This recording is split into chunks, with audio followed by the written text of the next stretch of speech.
जय जय श्रीमन नारायण। मैं सीता श्रीनिवास। आज मैं आप सबको जिउतिया व्रत की 4 कथाएं सुनाने जा रही हूँ। ध्यान से सुनिएगा, इस वीडियो को लास्ट तक देखिएगा ताकि चारों कथाएं आप सुन सके और उसका लाभ आपको मिल सके। तो चलिए शुरू करते हैं। पुत्र की रक्षा के लिए किया जाने वाला व्रत जीवित पुत्रिका या जिउतिया व्रत कथा का विशेष महत्व है। इस दिन माताएं अपनी संतान की रक्षा और कुशलता के लिए निर्जला व्रत करती हैं। जीमूत वाहन के नाम पर भी जीवित पुत्रिका व्रत का नाम पड़ा है। आइए जानते हैं जीमूत वाहन कौन थे और उनकी कथा क्या है। जिउतिया व्रत की पहली कथा है। गंधर्वों के राजकुमार का नाम जीमूत वाहन था। वे बड़े उदार और परोपकारी थे। जीमूत वाहन के पिता ने वृद्धावस्था में वानप्रस्थ आश्रम में जाते समय इनको राज्य सिंहासन पर बैठाया, किंतु इनका मन राजपाट में नहीं लगता था। वह राज्य का भार अपने भाइयों पर छोड़कर स्वयं वन में पिता की सेवा करने चले गए।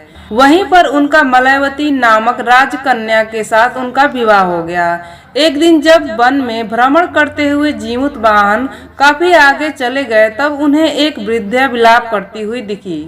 उनके पूछने पर वृद्धा ने रोते हुए बताया, मैं नागवंशी स्त्री हूँ और मुझे एक ही पुत्र है। पक्षीराज गरुड़ के समक्ष नागों ने उन्हें प्रतिदिन भक्षण हेतु एक नाग सौंपने की प्रतिज्ञा की है। आज मेरे पुत्र शंखचूड़ की बलि का दिन है।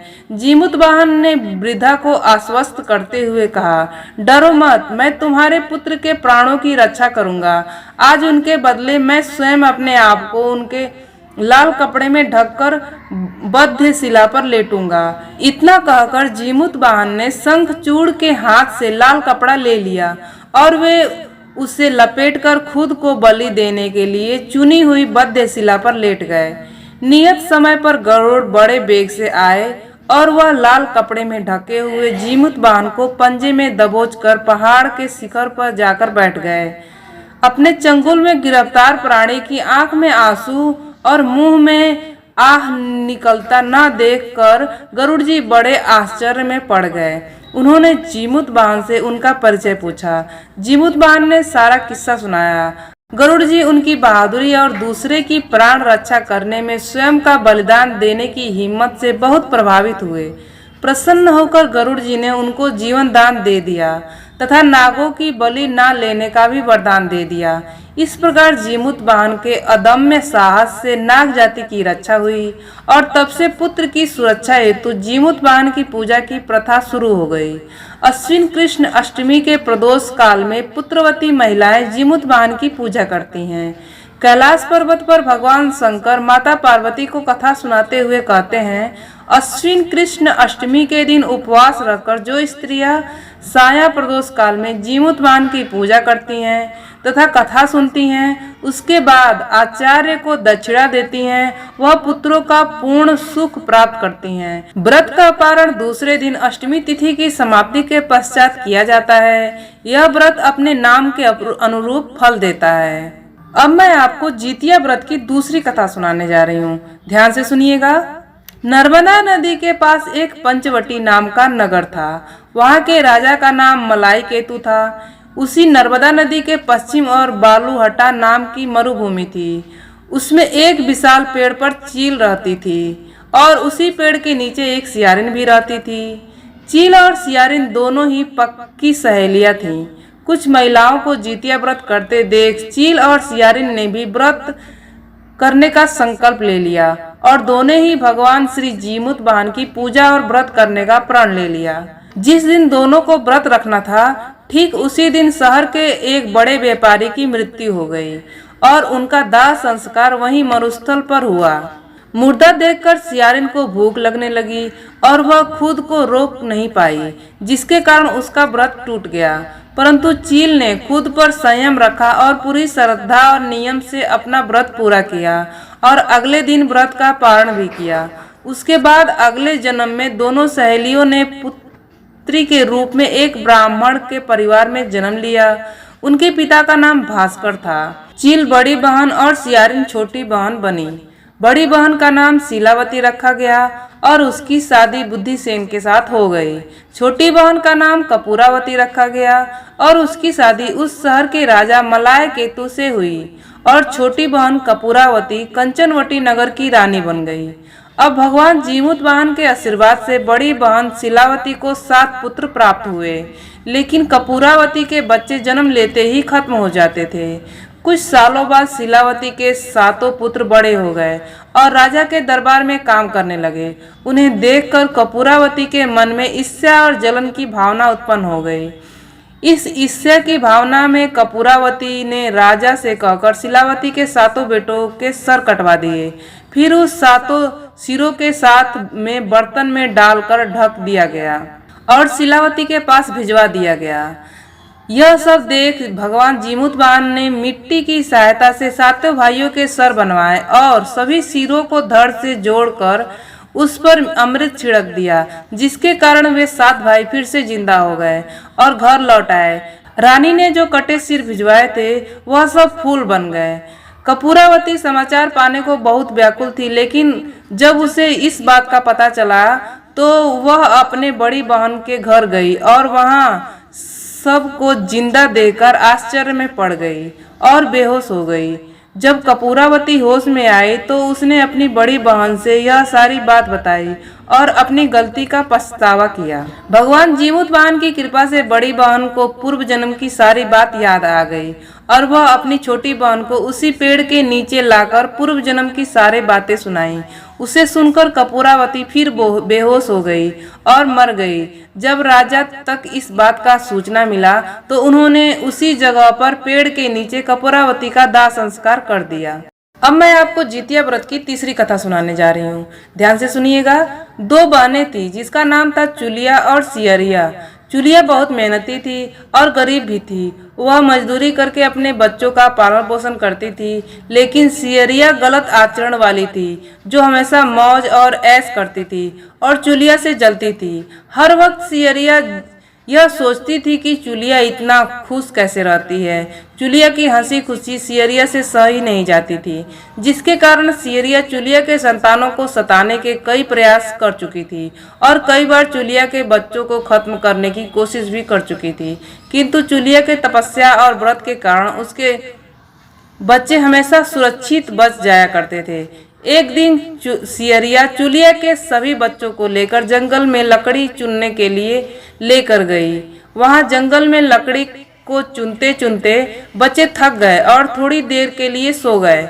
बच्चों को सोते देख सियरिया ने सभी बच्चों का सिर काट दिया और टोकरी में रखकर वापस घर आ गई और चुलिया को वह टोकरी भेंट में दे दी और कहा, दीदी मैं जंगल से आपके लिए नारियल लेकर आई हूँ, बच्चों को खिला देना।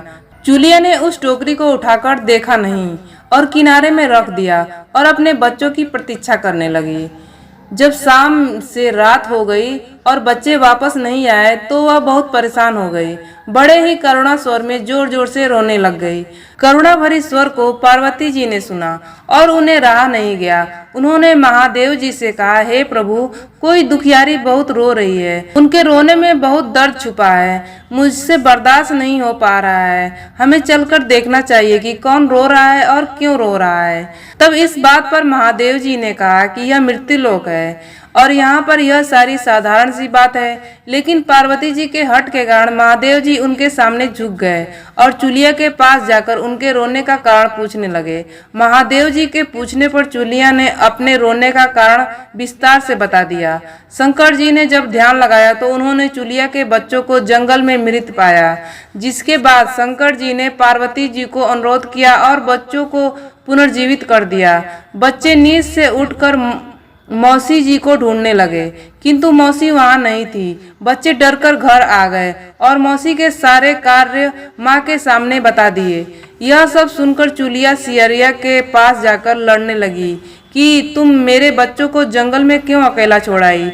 दोनों बहनों में लड़ाई शुरू हो गई और यह लड़ाई 7 दिन 7 रात तक चली, किंतु लड़ाई का कोई हल नहीं निकला। जिसके बाद दोनों ने उस जंगल में एक तपस्वी को घटना सुनाई।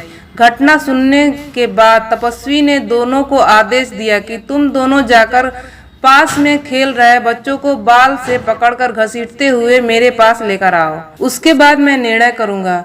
चूलिया बच्चों की माँ थी, उससे बच्चों की पीड़ा देखी न जा सकी। उसने महात्मा के वचनों का पालन नहीं किया, लेकिन सियरिया दौड़ती हुई गई और खेलते हुए बच्चे को बाल से पकड़कर खींच कर ले आई। जिसके बाद तपस्वी ने सियरिया को यह श्राप दिया कि हर जन्म में इसी प्रकार तू सदैव जलती रहेगी और दुखी होती रहेगी। जो महिला किसी बच्चे की पीड़ा और माँ की ममता को नहीं जानती, जीवन भर धरती पर दुख भोगने के अलावा और कुछ नहीं कर पाएगी। अब मैं आपको जिउतिया व्रत की चौथी कथा सुनाने जा रही हूँ। ध्यान से सुनिएगा। दो बहनें थीं, एक का नाम था सुखिया और दूसरी का नाम था दुखिया। दोनों का भाग्य उनके नाम जैसा ही था। दुखिया गरीब थी और बहुत दुखी रहती थी। सुखिया अमीर थी और हमेशा सुखी रहती थी। दोनों एक ही गांव में रहती थीं। दुखिया सुखिया के घर में काम करती थी, साफ सफाई करती थी, खाना बनाती थी। जो खाना बच जाता था वह खाना सुखिया दुखिया को दे देती थी। इसी तरह दुखिया का घर चलता था। समय बीतता गया। दोनों को बच्चे थे। सुखिया को 2 पुत्र थे और दुखिया के भी 2 पुत्र थे। जब जितिया का व्रत आया तो दोनों बहन जितिया का व्रत रखी थी। दुखिया सुखिया के घर में काम करती थी। व्रत के दिन दुखिया ने सुखिया के घर जो चावल फटका, चावल साफ किया, उससे जो खुर्दी निकला वह अपने लिए रख ली और साफ चावल सुखिया को दे दी। फिर साग को चुनी, पत्तियों को डंठल से अलग किया। बढ़िया वाला साग सुखिया के लिए रख दी और जो डंठल था वह अपने लिए रखी। अब दुखिया ने सुखिया के घर का सारा खाना बना दिया और अपने घर चावल की खुर्दी और साग की डंठल लेकर गई बनाने के लिए। खुर्दी का चावल और साग की डंठल बनाकर वह खाना अपने बच्चों को खिलाई और खुद भी खाई। उसके बाद दुखिया सोने चली गई। आधी रात में एक बूढ़ी औरत उसके घर पर आकर दरवाजा खटखटाई तो दुखिया पूछती है, कौन है? तब बुढ़िया बोलती है, बेटा हम हैं। दुखिया ने उठकर फाटक खोला और पूछती है, अम्मा आपको क्या चाहिए? इतनी रात में आप यहाँ किस लिए आई हो? बुढ़िया बोलती है, बेटा मुझे भूख लगी है, कुछ खाने को दे दो। दुखिया उसे घर के अंदर ले जाती है और कहती है, हम लोग बहुत गरीब हैं। आज मैंने खुर्दी का चावल और साग की डंठल बनाई, खाया, खुद भी खाया और आप भी इसे खा लीजिए। तो बुढ़िया कहती है, हाँ क्यों नहीं खाएंगे, हम बहुत भूखे हैं, मुझे भूख लगी है, हम वही खाएंगे। दुखिया अंदर जाकर खुर्दी का चावल और साग की डंठल लेकर आई और बूढ़ी को दे दी खाने के लिए। बूढ़ी खाना खाने के बाद कहती है कि मुझे अच्छे से कुछ दिखाई नहीं देता, इतनी रात हो गई है, अंधेरा हो गया है, मैं अपने घर कैसे जाऊंगी? तो दुखिया कहती है, कोई बात नहीं, आप यहीं पर सो जाइए, सुबह अपने घर चले जाइएगा। तो बूढ़ी दुखिया के घर में ही सो जाती है। फिर थोड़ी देर बाद उठकर बूढ़ी बोलती है, बेटा मुझे दीर्घ संख्या पैखाना लगा है, कहाँ करूं? तो दुखिया कहती है, मेरे घर में बाथरूम नहीं है, इसलिए आप उधर कोने में कर लीजिए। बूढ़ी पूछती है कि बेटा बड़बड़ करके करूं या छरछर करके? दुखिया नींद में थी तो वह कहती है, माताजी बड़बड़ कर दो, मैं सुबह साफ कर दूंगी। फिर थोड़ी देर बाद बूढ़ी पूछती है कि बेटा मैं अपने हाथ साफ कहाँ करूँ? तो दुखिया कहती है, आप मेरे सर में अपने हाथ को साफ कर लीजिए। जब सुबह होती है तो दुखिया को यह सब सपने के जैसा लगता है कि सोते समय मुझे कोई सपना आया होगा। वह ज्यादा कुछ नहीं सोचती है और नदी में नहाने के लिए चल जाती है। जब वह नदी में नहाती है और अपने बाल धोती है तो उसके बालों से होते हुए जो पानी बहता है वह सोने का पानी होता है। आसपास की सभी महिलाएं यह देखकर चकित हो जाती हैं और कहती हैं, तुम्हारे बालों से तो सोने का पानी गिर रहा है, क्या बात है? फिर उसे रात की सारी बात याद आती है। वह दौड़कर अपने घर की ओर भागती है। वह सोचती है कि उसका घर दीर्घ संख्या से गंदा हुआ होगा, पहले उसको साफ करना होगा। जब वह अपने घर में जाती है तो देखती है कि घर के हर कोने में ढेर सारा सोना बिखरा पड़ा है। यह सब देखकर दुखिया बहुत दुखी हो जाती है और सोचती है कि जीतमान बाबा जीमुत वाहन की कृपा से यह सब जो माता का रूप धारण करके मेरे घर आए हैं और मुझे इतना आशीर्वाद दिए, अब दुखिया अमीर हो जाती है और सुखिया के घर जाकर काम करना बंद कर देती है। दुखिया जब अपना व्रत पूरा करती है तो अपने पुत्र से कहती है कि जाओ मौसी के घर से तराजू लेकर आओ, यह नापने के लिए कि यह सोना कितना है। बच्चा बहुत खुशी से सुखिया मौसी के घर जाता है और तराजू मांगता है। तो सुखिया पूछती है कि तराजू का क्या करना है, क्या नापना है। तो बच्चा बोलते हैं मेरे घर में बहुत ढेर सारा सोना है, उसी को मम्मी नापेंगी। सुखिया कहती है खाने के लिए तुम्हारे घर कुछ भी नहीं है और सोने नापने के लिए मुझसे झूठ कहते हो। तो बच्चा कहता है नहीं, मैं झूठ नहीं बोल रहा हूँ। सुखिया सोचती है तब जब तराजू मांगा है तो कुछ ना कुछ तो जरूर नापना होगा, इसलिए वह तराजू के पीछे गोंद लगा देती है कि जो भी नापेगी वह थोड़ा सा इसके पीछे चिपक जाएगा। दुखिया जब तराजू पर सोना नापती है तो कुछ सोना का टुकड़ा उस बूंद से चिपक जाता है। जब बच्चा तराजू लौटाने आते हैं तो सुखिया उसको उलट पुलट कर देखती है तो उसे तराजू से सोना लगा हुआ मिलता है। सुखिया सोचती है उसके घर में जाकर कहीं से सोना आया होगा, इसलिए वह कई दिन से काम पर भी नहीं आ रही है। सुखिया उसके घर जाकर देखती है कि यह सोना कहाँ से आया है। जब सुखिया दुखिया के पास जाकर पूछती है कि तुम्हारे पास कहाँ से इतना सोना आया कि तुम तराजू मंगाई नापने के लिए, तो दुखिया उस रात की सारी कथा सुनाती है। अपनी बहन सुखिया को बताती है। दुखिया का मन एकदम सच्चा था, इसलिए वह सब कुछ बता दी। लेकिन सुखिया के मन में लालच आने लगा कि दुखिया के पास हमसे भी ज्यादा धन हो गया। अब अगले जितिया में मैं भी खुर्दी का चावल और साग की डंठल बनाऊंगी। फिर अगले साल जितिया का व्रत दोनों बहन ने रखा। सुखिया के पास हर तरह का सुख था और धन भी था, फिर भी जितिया के दिन चावल फटक कर साफ चावल फेंक दी और खुर्दी अपने पास रख ली। साग को तोड़कर पत्तियां फेंक दी और डंठल अपने पास रख ली और वहीं बनाई। खा पी कर पूजा पाठ करके सोने चली गई। फिर आधी रात में उसके घर में भी बूढ़ी आई और दरवाजा खटखटाती है। सुखिया उसका इंतजार कर ही रही होती है। वह तुरंत दरवाजा खोलकर बुढ़िया को अपने घर के अंदर ले जाती है। बूढ़ी बोलती है मुझे बहुत भूख लगी है, कुछ खाने को दे दो। तो सुखिया कहती है मैंने खुर्दी का चावल और डंठल का साग बनाया है। बूढ़ी बोलती है कोई बात नहीं, मैं खाऊंगी। तो सुखिया परोस देती है। वह खाना देकर सोने चली जाती है। बूढ़ी बोलती है मैं घर नहीं जा सकती, मुझे दिखाई नहीं देता है। तो सुखिया कहती है कोई बात नहीं, आप यहीं सो जाइए।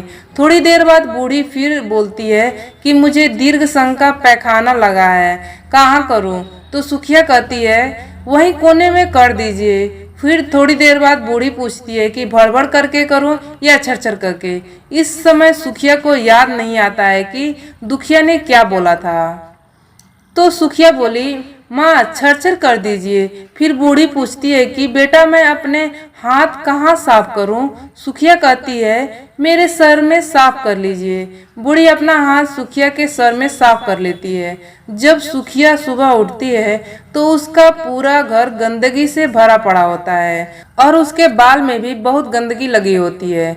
यह सब देखकर सुखिया बहुत दुखी हो जाती है और उसे बहुत गुस्सा भी आ जाता है। वह अपनी बहन दुखिया को बुलाती है और उसको गुस्सा करती है कि तुमने मुझसे झूठ कहा और मेरा पूरा घर गंदा करवा दिया।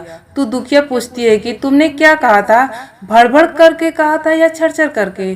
तो सुखिया कहती है मैं तो छरछर बोली। तो दुखिया कहती है यहीं पर तो तुमने गलती करी और तुम्हारे पास तो सब कुछ था, किसी चीज की कमी नहीं थी, फिर भी तुमने लालच किया। मेरे पास तो कुछ भी नहीं था, तुम्हारे पास तो सब कुछ था। तुम्हारे घर जीमुत बान बाबा भेष बदल कर आए, लेकिन फिर भी तुमने उन्हें अच्छा खाना नहीं परोसा। मेरे पास तो कुछ भी नहीं था, इसलिए मैंने उन्हें खुर्दी का चावल और साग का डंठल परोसा था। तुमने अपने घर आए भगवान का अपमान किया। सब कुछ रहते हुए भी तुमने साग और भात खिलाया। तुम्हारे पास सब कुछ होते हुए भी तुमने लालच नहीं करना चाहिए था, इसलिए तुम्हारे साथ बुरा हुआ। इस प्रकार जितिया व्रत की चारों कथाएं समाप्त होती हैं। आप सबको जितिया व्रत की बहुत सारी ढेरों शुभकामनाएं। आप सब सुखी रहें, सुमंगल रहें, आपका दिन शुभ हो। इसी आशा और विश्वास के साथ इस वीडियो को समाप्त करती हूँ। जय जय श्रीमन नारायण।